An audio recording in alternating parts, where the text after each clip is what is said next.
몇 해 전부터 우리 사회에서 주목받는 단어가 있는데 힐링이라는 단어입니다. 힐링. 많이 들어보셨죠? 사실 이 힐링이라는 단어가 화두된 지가 꽤 됐는데 여전히 힐링이라는 말은 대세입니다. 요즘에 뭐 지상파 방송이든 케이블 방송이든 방송만 틀었다고 하면 주목받는 프로그램들은 대부분 힐링과 관련된 방송들이에요. 뭐 아이 콘택트라는 방송 아세요?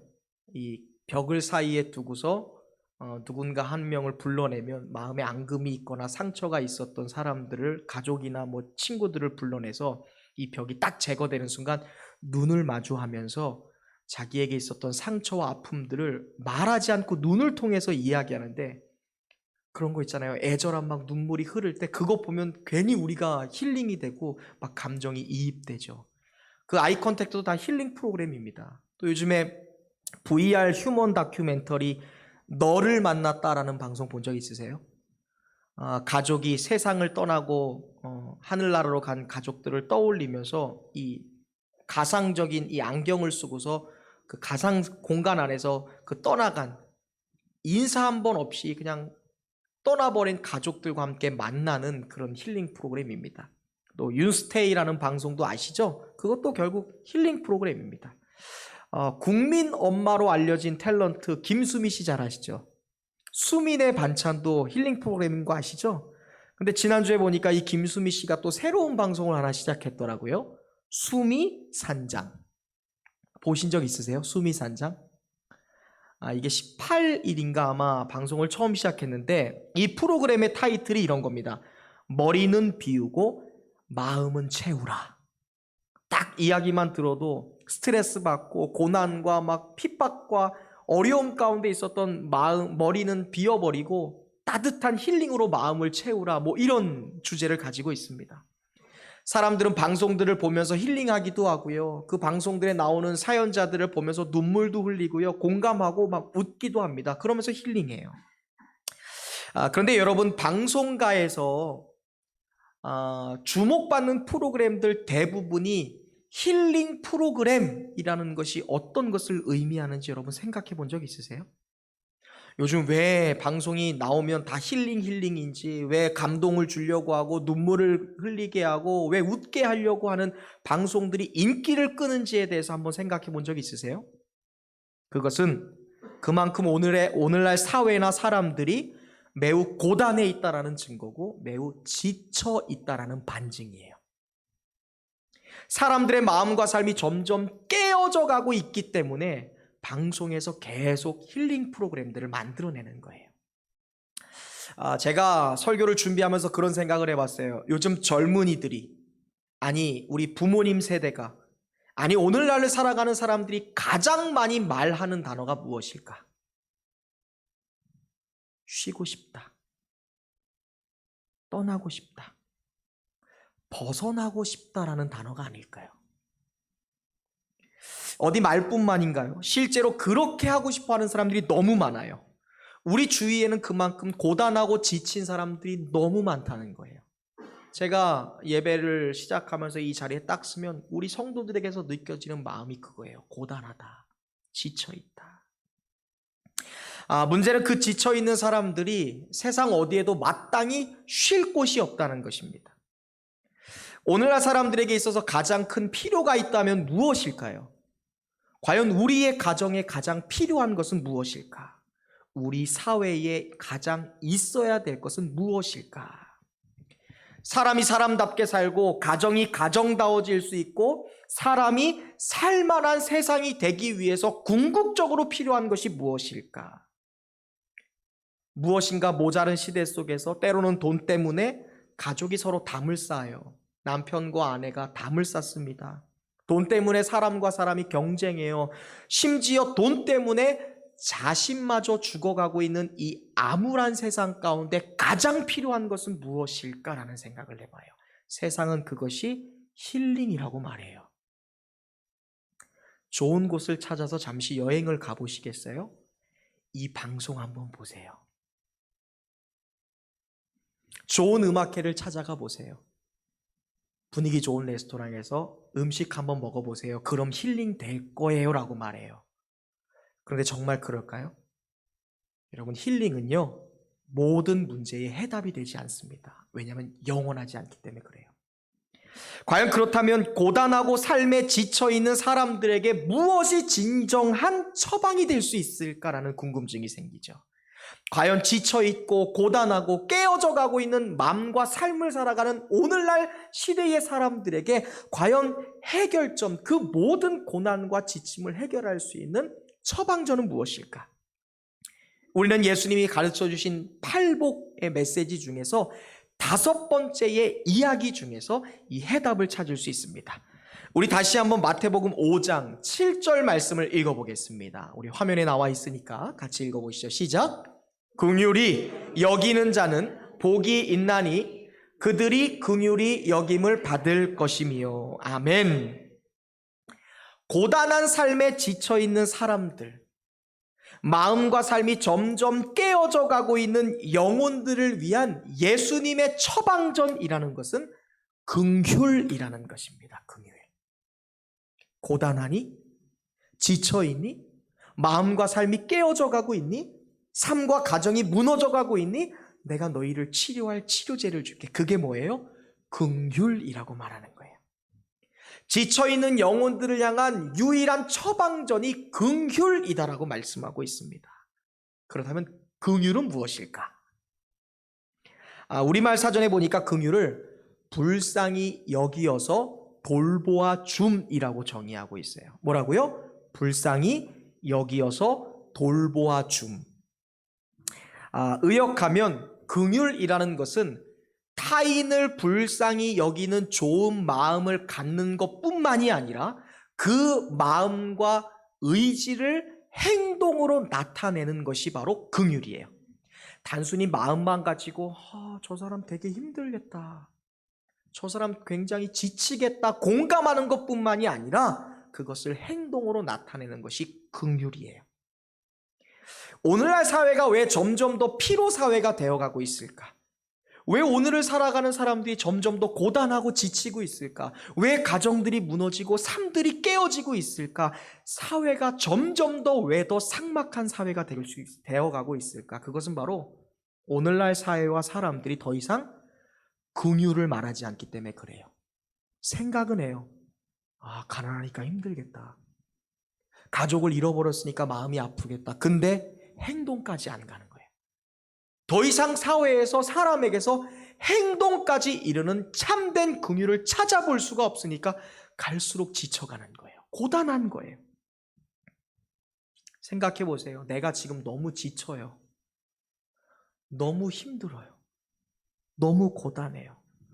너무너무 마음이 아파요. 고통스러워요. 말할 수 없는 그런 고통이 내게 있는데 세상 속에서 긍휼을 찾아볼 수가 없어요.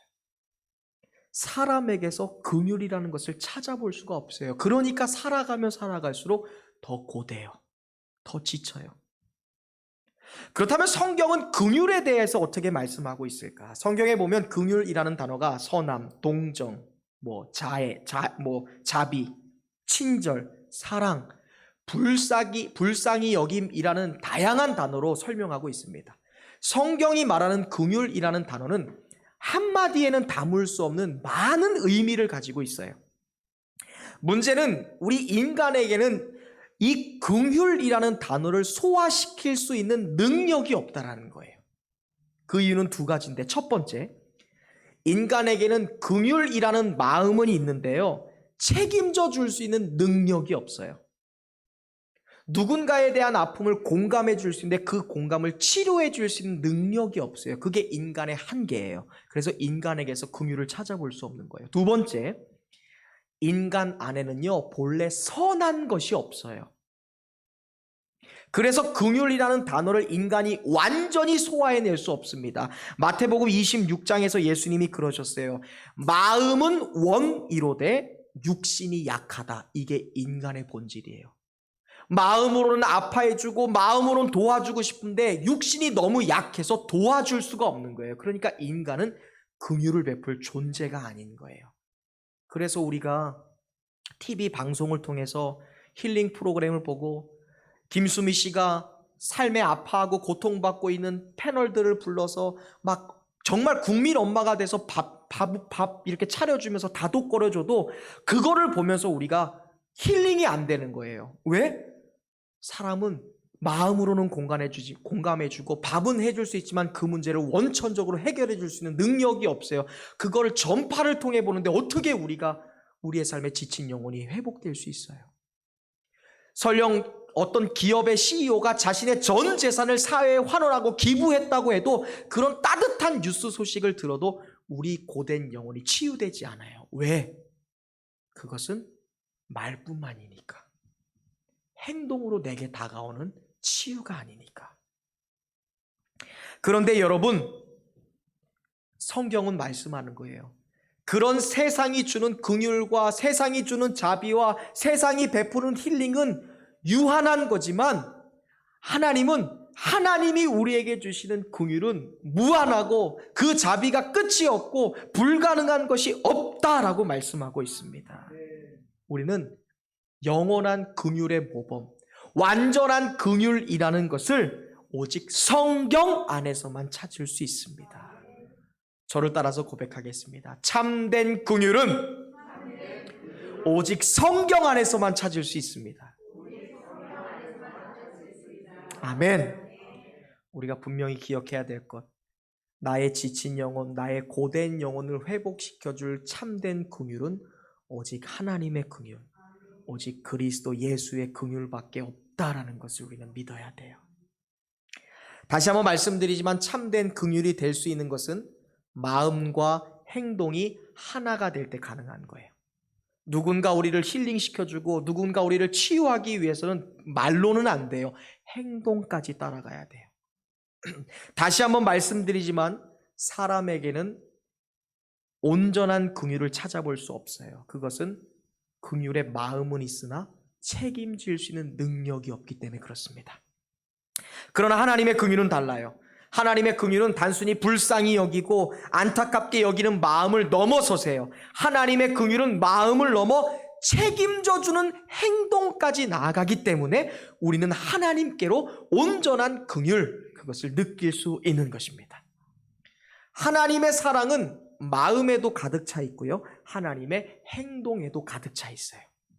이러한 하나님의 사랑, 하나님의 긍휼을 인간의 말로는 표현할 수가 없습니다. 그래서 한 찬송가의 시인은 하나님의 긍휼을 이렇게 표현했어요. 하늘을 두루마리 삼고 바다를 먹물 삼아도 하나님의 사랑, 한없는 하나님의 사랑을 기록할 수 없겠네. 하나님의 크신 사랑 그 어찌 닿을까? 저 하늘 높이 쌓아도 채울 수 없다. 하나님의 크신 사랑은 측량 다 못한다. 영원히 변치 않는 사랑, 성도여 찬양하세. 자신의 그럴듯한 말로 하나님의 긍휼, 하나님의 사랑을 기록하고 싶어도 하늘을 두루마리 삼고 바다를 먹물 삼아도 기록할 수 없대요. 하나님의 사랑을 하늘까지 채워도 그 사랑과 긍휼을 채울 수 없대요. 나아가 성경은 이러한 하나님의 긍휼의 마음이 우리에게 어떠한 행동으로 나타났는지를 요한복음 3장 16절에서 이렇게 말씀하고 있어요. 우리가 너무 잘 아는 성경의 복음 중의 복음이죠. 함께 읽어보겠습니다. 시작. 하나님이 세상을 이처럼 사랑하사 독생자를 주셨으니 이는 그를 믿는 자마다 멸망하지 않고 영생을 얻게 하려 하심이라. 하나님의 긍휼이 단순히 마음뿐만이 아니라 어떻게 행동으로 나아가게 되었는지를 요한 사도가 고백하고 있는 거예요. 여러분, 인간에게 있어서 가장 큰 문제가 뭘까요? 그것은 죄의 문제예요. 죽음의 문제입니다. 멸망의 문제죠. 요한복음 3장 16절은 이 멸망의 문제, 죄와 사망 속에 갇혀있던 사람들을 보시고 하나님이 너무 긍휼히 여기셨다라고 말씀하고 있어요. 너무 마음이 아픈 거예요. 내가 창조한 인간이 죄로 말미암아 멸망의 길로 치닫고 있는 모습을 보시고 하나님의 마음이 너무 아픈 거예요. 너무너무 가슴이 아픈 거예요. 그런데 하나님의 이 안타까움은 단순히 마음으로만 끝난 것이 아니라는 거예요. 하나님은 죄와 죽음의 결과인 멸망 속에 있던 사람들을 안타까운 마음만 가지고 계신 것이 아니라 실제적인 행동을 통해 멸망 속에 있던 사람들을 생명으로, 영원으로, 구원으로 인도하셨다라고 말씀하고 있습니다. 그 실제적인 행동이 뭐예요? 멸망받을 사람들로 하여금 영생을 얻게 하기 위해 누구를 주신 거예요? 자신의 독생성자인 예수를 주신 거예요. 여러분을 구원하기 위해 여러분의 아들, 딸을 준다고 생각해 보세요. 인간 행동할 수 있어요, 없어요? 못해요. 여러분, 제가 간 이식을 해야 되는데 우리 가족들이 못 준대요. 과연 저를 위해서 간 주실 분 누구 있으세요?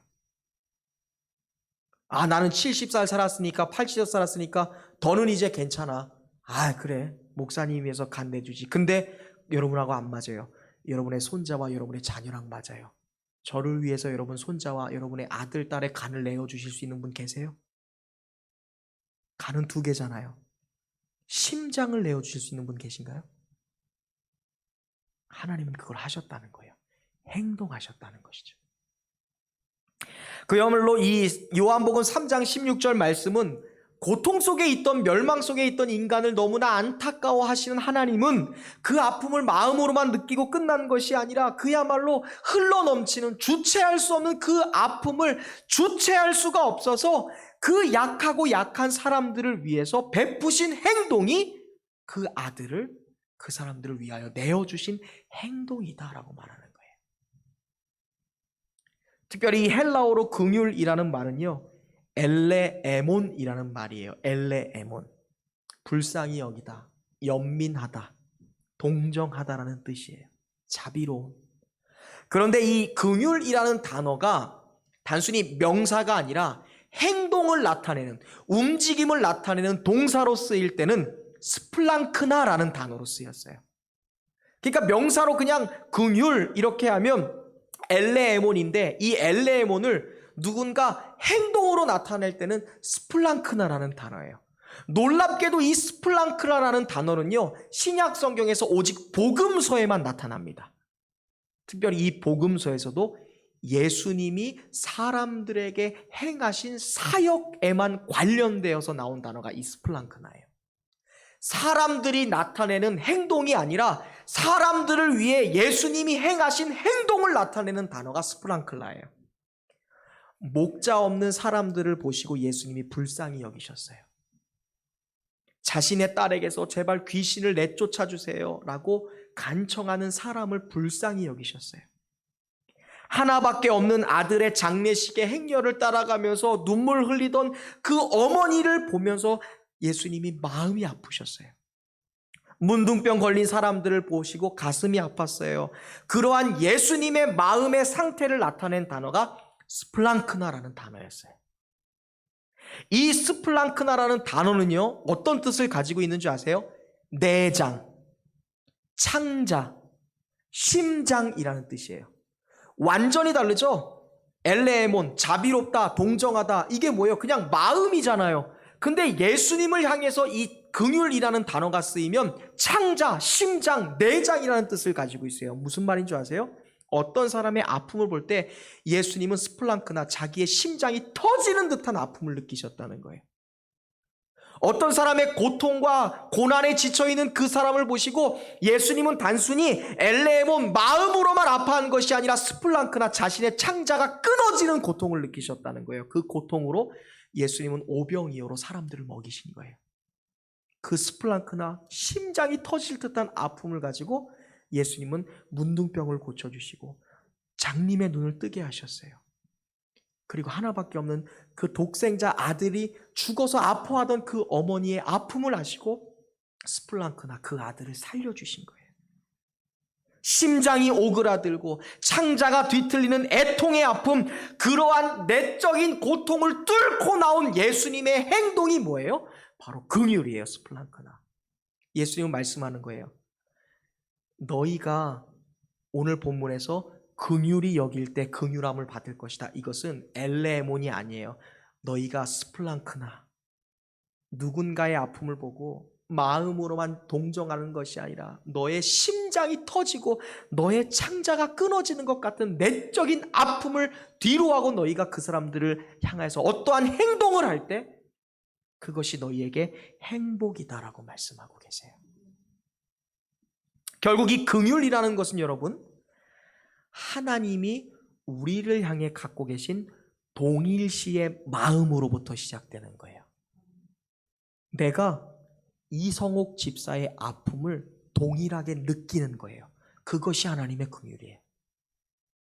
내가 지금 이계옥 집사가 가지고 있는 그 고단하고 지친 삶을 마음으로만 엘레에몬 그러겠지라고 느끼는 것으로 끝나는 게 아니라, 하나님의 긍휼은 그 이계옥 집사의 고단하고 지친 마음을 하나님이 자신의 심장이 터지고 창자가 끊어지는 고통으로 알고 그것에 대하여 행동하시는 거예요. 그렇게 긍휼하게 여기는 사람이 복이 있다, 행복할 것이다 라고 말하는 거예요. 이처럼 하나님의 긍휼이라는 것은요, 단순히 마음뿐만이 아니라 우리와 함께 울어주시고 우리와 함께 웃어주시는 거예요. 하나님의 긍휼은 상처 입은 영혼, 굶주린 영혼, 고되고 지친 우리들을 보시고 우리와 동일시하시기 위해 하나님이 친히 인간이 되셔서 세상에 오신 거예요. 그것이 우리를 멸망에서 구원하게 하시려고 당신의 독생성자 아들을 우리에게 주시고 십자가에 못 박으심으로 우리가 달려 있어야 되는데, 우리가 죽어야 되는데 하나님이 대신 죽어주신 거예요. 뭐예요? 십자가를 바라볼 때 우리는 느껴야 돼요. 내가 너고 너희가 나다. 너희가 느껴야 되는 고통을 내가 느낄 것이고 너희가 당해야 될 저주를 내가 당할 것이다 라고 여긴 하나님의 긍휼하신 마음을 볼 수 있어야 돼요. 여러분, 예수님이 왜 죽으셔야 됐을까요? 예수님은 죄가 없으시잖아요. 예수님이 십자가에 왜 달리셔야 됐습니까? 성경 말씀이라고 한다면 예수님은 12군단도 더 되는 천사를 보내셔서 십자가를 그냥 끝내버리실 수 있었어요. 예수님을 감옥으로 데리고 가려고 하고 예수님을 끈으로 묶고 쇠사슬로 묶어서 십자가에 매달았던 사람들 12군단이나 되는 천사를 불러서 다 멸하실 수 있어요. 근데 예수님 왜 죽으셨어요? 이 땅 가운데 살아가면서 고되고 지친 영혼들, 멸망의 길로 가고 있는, 아픔을 겪고 있는 우리가 어떠한 삶을 살아가는지 예수님이 실제로 자신이 그것을 동일시하시기 위해서 우리가 죽어야 되는 곳에 직접 죽으신 것이죠. 우리가 당해야 될 아픔을 예수님이 직접 먼저 당해보신 거예요. 그렇게 예수님은 스플랑크나 우리를 긍휼히 여기신 거예요. 이렇듯 오늘날 고단하고 지쳐가고 있는 영혼들을 향한 주님의 처방전이라는 것은 긍휼이에요. 저주에서 자유로, 사망에서 생명으로 옮겨진 것, 하나님을 향해 아빠 아버지라 부를 수 있게 된 것, 나 같은 죄인을 예수 그리스도의 보혈로 씻어주신 것, 성령의 인치심으로 하나님이 너는 나의 자녀라 라고 말해주시는 거잖아요. 여러분, 우리가 왜 고단해요? 왜 지쳐요? 나의 마음을 알아주는 사람이 한 사람도 없기 때문에 고단한 거 아니에요? 내가 너무 지친데 여러분 옆에서 누군가 계속 이렇게 보고 있다고 생각해 보세요. 괜찮아, 할 수 있어. 너무 마음이 고된데 옆에 항상 있어요. 내가 너와 함께 있을 거야. 다른 사람이 다 손가락질해도 나는 끝까지 너를 떠나지 않아. 너를 지지해. 그럼 우리가 고단할 일이 있어요? 지칠 일이 없어요? 우리가 고단하고 지친 이유는 한 사람도 나에게 대하여 긍휼하지 않기 때문에 그래요. 그런데 하나님의 긍휼이라는 것은 단순히 마음뿐만이 아니라 이렇게 행동으로 우리에게 주어주시는 거예요. 그래서 고단하고 지쳐있는 인생을 회복시킬 유일한 처방전은 하나님의 긍휼이에요. 하나님의 긍휼이 대박인 거예요. 이 하나님의 긍휼을 얻은 사람이 진정으로 행복한 사람이다 라고 주님은 말씀하고 있어요. 그런데 참 이상한 것은요, 오늘 본문 말씀에 보니까 예수님은 정말로 이 대박과도 같은 긍휼에 대하여 말씀하시면서 이 긍휼의 행복이 조건적이라고 말씀하고 계세요. 오늘 본문 말씀 다시 한번 보세요. 어떤 사람이 지금 긍휼, 하나님의 긍휼을 얻는 행복을 얻게 될 것이라고 말씀하시나요? 누군가를 괴롭히는 사람? 돈을 많이 갖고 있는 사람? 인기를 갖고 있는 사람이 하나님의 긍휼의 행복을 얻는데요? 아니에요. 어떤 사람이? 누군가를 긍휼히 여기는 사람이 이 하나님의 긍휼을 얻을 것이다라는 말씀을 해요. 굉장히 조건적이지 않습니까? 무엇을 해야 긍휼함을 받을 것이다. 너희가 누군가를 긍휼히 여겨야 긍휼함을 받을 것이다. 조건적인 말씀을 해요. 왜 그럴까? 너무 이상해요. 아니, 지치고 고단한 영혼들을 치료할 수 있는 유일한 해결점인 그 하나님의 긍휼이라면 공짜로 주셔야지. 이렇게 대박인 긍휼이라면 우리에게 마음껏 주셔야지. 왜 조건부를 거세요? 누군가를 긍휼히 여겨야 너희가 하나님의 긍휼하심을 얻을 것이다 라는 말을 해요. 너무 이상해요. 왜 조건적인 말씀을 하실까? 너 지치고 힘들지? 그 지치고 힘든 것을 공감해주고 행동하고 완전히 책임질 수 있는 하나님의 긍휼을 얻고 싶어? 너 하나님의 긍휼을 원하지? 그럼 너희가 긍휼을 베푸는 사람이 돼. 누군가를 긍휼히 여기는 사람이 되라고 말씀하세요. 여러분 집중해서 잘 들으시길 바랍니다. 왜 주님이 긍휼을 조건적으로 말씀하고 계시는지를 잘 알아야 돼요. 이것은 긍휼이라는 것이 일방적인 것이 아니다라는 것을 의미하는 거예요. 특별히 우리가 과거 멸망 속에 살아가고 있을 때 하나님께서 긍휼을 베푸셔서 우리를 구원해 주셨어요. 이것을 첫 번째 긍휼이라고 말합니다. 첫 번째 은혜. 이 은혜는요, 값없이 주어진 거예요. 공짜로. 이건 조건부가 아닙니다. 예수님이 십자가를 지실 때 다소마 넌 날 위해서 무엇을 할 거야? 라고 물어보고서 십자가 지셨어요? 아니죠. 우리를 위하여 예수님께서 우리를 구원해 주시고 우리를 하나님 자녀 삼아 주셨을 때 우리한테 뭐 해라라고 요구하셨어요? 아니죠. 이것은 첫 번째 긍휼이에요. 말 그대로 공짜로 주어주신 조건이 없는 무조건적인 은혜예요. 그런데 이 다음 우리가 구원받은 사람으로서 하나님의 자녀가 된 사람으로서 그 이후의 삶을 살 때도 하나님의 긍휼이라는 것이 필요해요. 그렇잖아요. 우리가 이 고단하고 지친 인생을 살아갈 때 끊임없이 세상은 우리를 힐링할 수가 없잖아요. 그래서 하나님의 긍휼이라는 것이 필요해요. 우리를 불쌍히 여기고 우리의 불쌍히 여기는 문제를 책임지고 해결해 주실 하나님의 긍휼이 필요해요. 여기서부터는 조건적이라는 거예요. 구원받는 것, 하나님의 자녀가 된 하나님의 첫 번째 긍휼은 무조건적인 것이지만 구원받고 하나님의 자녀가 된 이후로 우리가 긍휼을 원할 땐 그것은 조건적으로 너희에게 베풀어진다라는 말이에요. 그것이 긍휼히 여김을 받기 위해선 긍휼히 여겨라라는 말의 의미예요. 본문에서 주님이 긍휼히 여기는 자가 긍휼히 여김을 받을 것이다라는 것은 구원받은 다음부터 해당하는 말씀입니다. 즉 오늘 저와 여러분에게 해당하는 말씀이에요. 하나님의 긍휼을 원하십니까? 하나님이 여러분을 향해서 행동하기를 원하세요? 그럼 여러분도 누군가를 긍휼히 여기세요 이 말이에요. 그래야지 긍휼히 여김 받을 것이다. 그러니까 우리가 구원받은 이후 신앙적인 삶을 살아갈 때 하나님의 긍휼을 얻기 위해서는 이제는 조건적으로만 그 긍휼이 얻어진다는 거예요. 예를 하나 들어보겠습니다. 마태복음 6장 14절 이하에는 이런 말씀이 있어요. 함께 읽어봅시다. 시작. 너희가 사람의 잘못을 용서하면 너희 하늘 아버지께서도 너희 잘못을 용서하시려니와 너희가 사람의 잘못을 용서하지 아니하면 너희 아버지께서도 너희 잘못을 용서하지 아니하시리라. 자, 처음 용서는 은혜로 받았죠. 그렇죠? 우리가 하나님 자녀된 것, 우리가 멸망의 길에서 구원받아서 천국 백성이 된 것은 은혜로 주어진 거예요. 근데 그 이후로 용서받는 것은 조건적이에요. 뭐예요? 너희가 하나님의 은혜로 천국 갈 수 있는 백성으로 멸망에서 생명으로 옮겨지는 하나님을 저주하던 사람에서 하나님의 축복을 얻는 사람으로 변화될 수 있는 용서라는 것은 은혜로 주어졌어. 십자가 은혜. 근데 그 다음에 용서는 조건적이야. 뭔 줄 알아? 너희가 하나님께 그렇게 불가능한 용서를 얻었음에도 불구하고 누군가를 용서하지 않는다면 그 이후로 너희도 하나님께 용서받지 못할 거야. 어떻게 조건적이지 않는 무조건적인 용서의 은혜를 입은 사람이 그 자그마한 너에게 실수한 사람도 용서하지 않니? 그 사람이 진정 하나님께 용서받은 사람이라고 말할 수 없다는 것이죠. 동일한 거예요. 구원받은 이유, 첫 번째 긍휼하심은 은혜로 입었지만 우리가 고단하고 지친 인생을 살아갈 때 또 다시 하나님의 긍휼을 얻고자 한다면 조건, 누군가를 긍휼히 여기는 사건 없이는 너희도 하나님의 긍휼을 기대하지 말아라 라고 말씀하는 거예요. 마치 출애굽한 이스라엘 백성들이 홍해 바닷가를 건널 때는 은혜로 건넜죠. 그렇잖아요.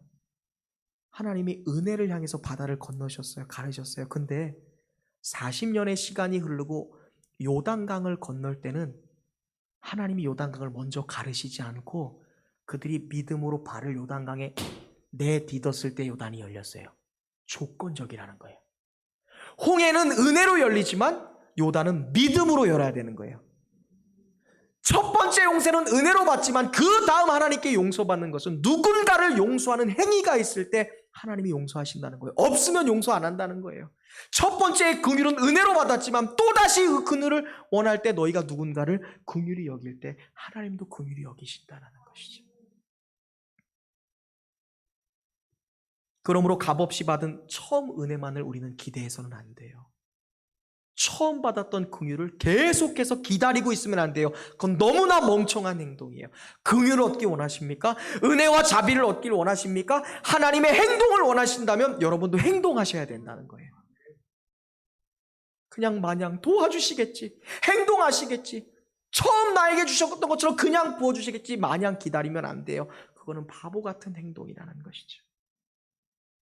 구원받은 자에게 있어서 은혜와 긍휼이라는 것은 더 이상 일방적인 것이 아니기 때문에 그래요. 그래서 우리가 지치고 고단한 삶을 살아가면서 그 삶을 치유하고 회복할 수 있는 하나님의 긍휼을 간절히 원하거들랑 나 또한 누군가를 긍휼히 여기는 그러한 자세가 필요해요. 그때 나도 하나님께 긍휼함을 얻게 된다는 것이죠. 제가 한 예를 가르쳐 드릴게요. 여러분 탤런트 김혜자 씨 잘 아시죠? 아세요? 김혜자 씨? 김혜자 씨가 과거 한 방송국에서 그 김혜자 씨 집을 찾아갔어요. 아주 큰 저택에 혼자 살더라고요. 그녀의 삶을 카메라 하나를 놓고 다큐멘터식으로 일주일의 삶을 쫙 촬영하는 거예요. 근데 제가 그때 아주 감명 깊게 보았던 장면이 있어요. 다른 건 하나도 기억이 안 나는데 주일날 아침에 김혜자 씨가 동네를 막 걸어가요. 보통 연예인들이면 매니저 부르잖아요. 그런 걸 안 해요. 동네 걸어가면서 막 인사해요. 옷 예쁘게 입고 주일날 교회 가려고. 그리고 택시를 타고 주일날 교회 가서 예쁘게 예배를 드려요. 그리고 또 택시를 타고서 교회 앞에서 떡을 사갖고 택시기사한테 이렇게 나눠주더라고요. 그러면서 집에 와서 카메라맨을 이리 앉아보세요. 이렇게 말하잖아요. 좀 나는 선생님 이리 좀 앉아보세요 하고 제가 어떤 사람인지 원래 알고 계시죠? 저 엄청난 골초였어요. 저희 딸들에게 저주를 퍼붓고 매일 불같이 폭언하고 불같이 화를 내던 과거의 사람이었어요. 제가 어떻게 이렇게 변한 줄 아세요? 저 월드비전 친선대사인 거 알고 계시죠?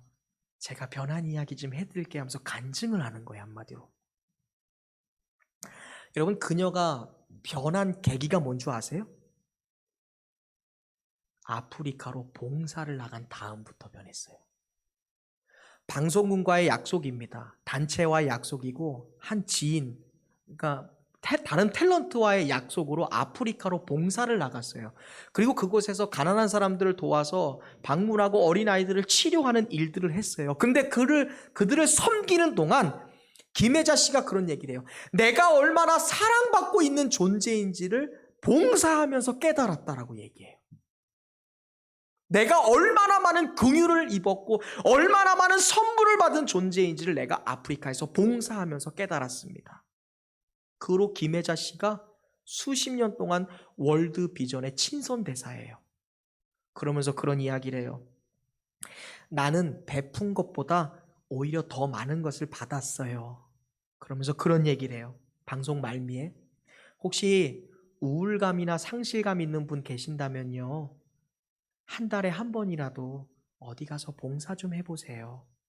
그러면 당신이 얼마나 많은 사랑을 받고 있는지를 알게 되실 거예요. 혹시나 살맛을 잃어버린 분 계세요? 그러면 일주일에 한 번이라도 장애인 단체에 가서 봉사 한번 해보세요. 장애인들 만나서 섬겨보세요. 그럼 내가 하나님께 얼마나 많은 긍휼을 입었는지를 깨닫게 되실 거예요. 김혜자 씨가 무엇 때문에 바뀌었어요? 긍휼이라는 것을 누군가를 불쌍히 여기는 것을 마음이 아니라 스플랑클라, 행동으로 행할 때 나에게도 긍휼이 임해왔어요. 내가 하나님께 사랑받고 있고 하나님이 여전히 나를 챙겨주시고 계시고 하나님이 나를 여전히 돌보아 주시고 계신다는 그 긍휼이 임한 거예요. 보세요. 긍휼히 여기는 자가 행복해질 것이니 그들이 긍휼을 얻게 될 것이다. 김혜자 씨가 아프리카에 있는 사람을 불쌍히 여기는 마음만 갖는 것이 아니라 실제로 행동 스플랑클라 했더니 하나님으로부터 인하여 혜자야, 너는 나에게 사랑받고 있어. 나는 여전히 너를 긍휼히 여기고 있어라는 그 마음의 축복을 얻게 되었다는 것이죠. 긍휼이 일방적인 거예요? 아니에요. 상호작용적인 거라는 것이죠. 내가 하나님께 받은 긍휼의 은혜를 가지고 또 다른 사람을 섬기고 또 다른 사람을 긍휼히 여길 때 그 긍휼은 마치 벽에 던진 공과 같아서 나에게 그대로 돌아온다라고 김혜자 씨의 간증이 말하고 있는 거예요. 긍휼히 여기는 자가 긍휼히 여김을 받을 것이다. 사랑하는 여러분, 하나님의 긍휼을 이미 가득 넘쳐서 흘러 넘치도록 입은 우리가 과연 어떤 존재여야 될까요? 긍휼의 은혜는 또 다른 나를 향해 흘러가야 돼요. 긍휼의 은혜를 입은 자에게 더 이상 긍휼은 선택이 아니라 의무인 이유가 여기에 있어요.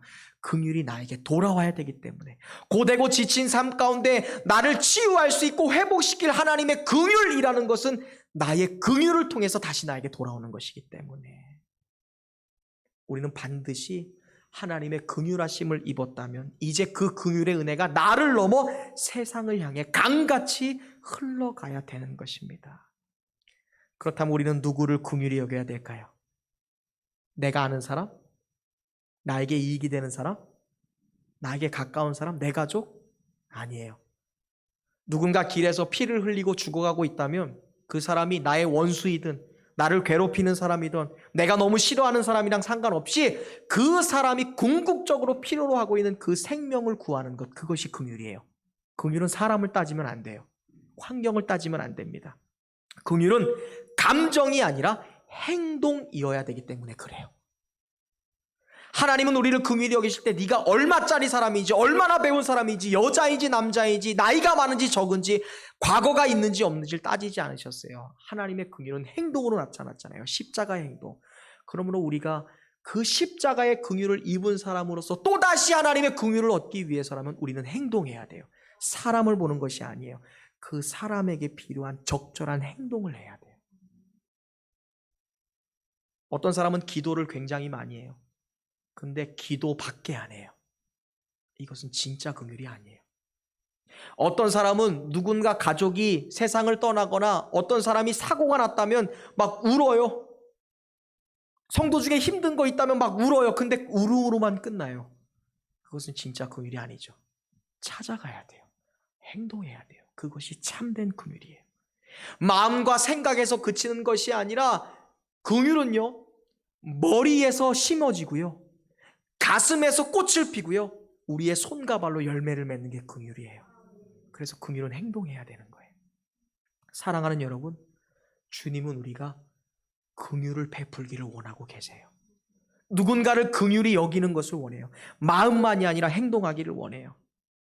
아직 눈물 자국이 마르지 않은 사람을 찾아가서 그 사람과 함께 울어주기를 원하고 그 사람을 안아주기를 원하고 계세요. 마태복음 25장 40절에서 예수님이 하신 말씀이 뭔 줄 아세요? 내가 진실로 너희에게 이르노니 여기에 있는 내 형제 중에 지극히 작은 자 하나에게 한 것이 곧 나에게 한 것이다 라고 말씀하셨어요. 예수님은 우리가 하찮게 여기는 지극히 작은 자를 자신과 동일시 여기세요. 그래서 예수님은 가난한 자들에게 내려가신 거예요. 병든 자들의 눈높이로 내려가셨어요. 몸을 팔았던 창녀, 그리하여 사람들에게 돌팔매질 당했던 그 여인들에게 눈높이로 내려가셨어요. 행동하신 거예요. 지극히 작은 자에게 한 것이 나에게 행한 것이다라는 말은 너희가 긍휼을 베풀 때 내가 그 자리에 함께 있겠다라는 말이에요. 너희가 누군가를 불쌍히 여기는 그런 애틋한 마음을 갖는 것으로 끝나는 것이 아니라 실질적으로 행동하는 그 자리에 내가 함께 있을 거라는 거예요. 그래서 긍휼히 여기는 자가 그 순간 하나님의 긍휼을 입는 거예요. 왜? 내가 누군가를 향해서 액션, 행동할 때 그 자리에 하나님이 함께 하세요. 왜? 우리는 긍휼한 마음은 가질 수 있대 행동할 수 있는 능력은 없다고 얘기했잖아요. 그게 인간의 한계예요. 근데 내가 누군가를 불쌍히 여기는 마음을 넘어서서 행동하고 있다는 것은 그것이 누구의 힘으로 하는 행동이에요? 예수님. 행동을 할 수 없는 인간의 한계를 넘어서 누군가를 향해 나아간다는 건 내가 지금 예수님의 마음과 예수님의 손으로 누군가를 긍휼히 여기는 행동을 한다는 거예요. 작은 자에게 함께 하는 것이 나에게 하는 것이다. 뭐예요? 너희가 작은 자에게, 작은 자가 뭐예요? 사랑할 수 없고 용서할 수 없고 긍휼을 베풀 수 없는 그 가치 없는 사람에게 긍휼을 베풀 때 그것이 너희는 불가능해. 근데 그것이 어떻게 가능한 줄 알아? 내가 하고 있는 거니까. 너희 안에 있는 내가 하는 것이니까. 우리가 긍휼을 베풀 때 그 자리에 하나님이 함께 하세요. 그래서 예수님 하는 거예요. 아유, 대단해. 인간으로서 불가능한 걸 네가 하고 있네. 정말 대단해. 고맙다. 그 순간 우리는 예수님의 긍휼하심을 입게 되는 거예요. 긍휼히 여기는 자가 긍휼함 받을 것이다. 이 말씀을 통해 주님은 긍휼이라는 것은 일방적인 것이 아니다라고 말씀하십니다. 내가 긍휼이 필요하기 때문에 누군가를 긍휼히 여겨야 된다는 거예요. 내가 하나님의 긍휼을 절실히 원하기 때문에 누군가를 향해 나도 긍휼을 베풀어야 돼요. 우리가 누군가를 향해 마음으로만 아파하는 것이 아니라 실제로 그 마음으로 아파하는 것이 행동으로 나갈 때, 그 인간으로서 불가능한 행동이 우리에게 있을 때 그것은 주님이 나와 함께하고 계신다는 증거예요. 여전히 나 자신도 긍휼의 은혜 안에 있다는 것, 누군가에게 은혜를 베풀 때 주님이 나와 함께 하시고 나를 긍휼히 여기신다는 은혜 안에 있다라는 그 행복의 원리를 우리가 잊지 않고 살아갈 수 있기를 바랍니다. 이제 말씀을 맺겠습니다. 사랑하는 성도 여러분, 고되고 지친 세상을 살아가는 한 우리는 하나님 나라 갈 때까지 모두 다 긍휼이 필요해요. 세상은 힐링이라고 얘기하지만 안 돼요. 하나님의 긍휼이 있어야 돼요. 단순히 마음만으로 공감해 주는 것뿐만이 아니라 우리를 업고 뛰고 안고 우리를 달래고 우리를 앞서가시며 우리를 밀어 올리시고 당겨주시는 하나님의 행동의 긍휼이 필요해요. 높고 낮은 사람, 작고 연약한 사람, 크고 가진 사람, 모든 사람이 하나님의 긍휼이 다 필요합니다. 이 긍휼을 어디서 사용하시겠어요? 무엇보다 가정에서 남편이 아내를, 아내가 남편을 긍휼히 여겨 주어야 돼요.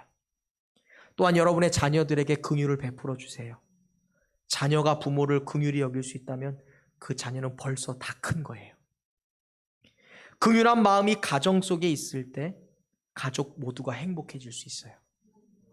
마음으로만 안아주는 것이 아니라 행동으로 남편을 안아줄 때, 행동으로 아내와 자녀를, 부모를 안아줄 때 그 가정은 행복한 가정이 될 수 있어요. 행동으로요. 또한 교회에서는 가장 큰 긍휼의 열매가 나타나야 됩니다. 긍휼의 샘물, 긍휼의 못이라고 할 수 있는 가정과 교회에서 긍휼의 열매가 나타나지 않는다면 세상 어디에서 긍휼을 찾을 수 있겠어요? 여러분, 고단하고 지친 삶, 밖에 나가서 술 한잔, 친구들 만나고 여행 가는 거 그거 아니에요. 여러분의 가정에서 긍휼을 삶으로 베풀어야 돼요. 생각해 보세요. 나금치 집사님이 다 컸는데 건우를 집에서 긍휼히 안아주는 거예요. 행동으로. 건우가 엄마 앞에서 눈물을 진짜 막 쏟을걸요? 하늘이가 엄마는 다 컸으니까, 엄마는 어른이니까. 아니에요. 자녀가 엄마를 긍휼로 안아줘 보세요. 그럼 엄마가 모든 위로를 얻게 될 거예요. 그리고 그 순간 너희에게도 하나님의 긍휼이 임해올 거야. 교회에서도 마찬가지예요. 말로만 아파하지 마세요. 실제로 가서 함께 해주세요. 또한 우리의 공동체의 리더가 있다면, 그리고 직장의 선배에게 우리가 긍휼한 마음을 갖기 시작할 때 어떻게 될까요? 공동체 달라질걸요? 직장 생활이 달라질 것입니다. 또한 우리가 긍휼을 가지고 세상을 향해 나아가서 세상을 긍휼한 마음으로 품고 우리에게 맡겨진 일들을 행할 때 과연 세상이 어떻게 변할까 생각해 보세요. 하나님의 긍휼이 여러분의 삶을 통해서 세상 가운데 흘러가는 거예요. 사람들은 더 이상 힐링을 이야기하지 않아도 될 거예요. 온전한 힐링, 완전한 긍휼이 세상을 덮고 하나님의 사랑이 세상 가운데 운영하고 있기 때문인 줄로 믿습니다. 오늘 저와 여러분을 통해 하나님의 긍휼의 역사, 하나님의 생명의 역사, 하나님의 축복이 여러분의 가정과 우리의 세상과 이 사회와 우리의 교회 가운데 날로 더욱 넘쳐날 수 있는 그러한 저와 여러분의 삶이 되시기를 주님의 이름으로 축원합니다. 기도하겠습니다.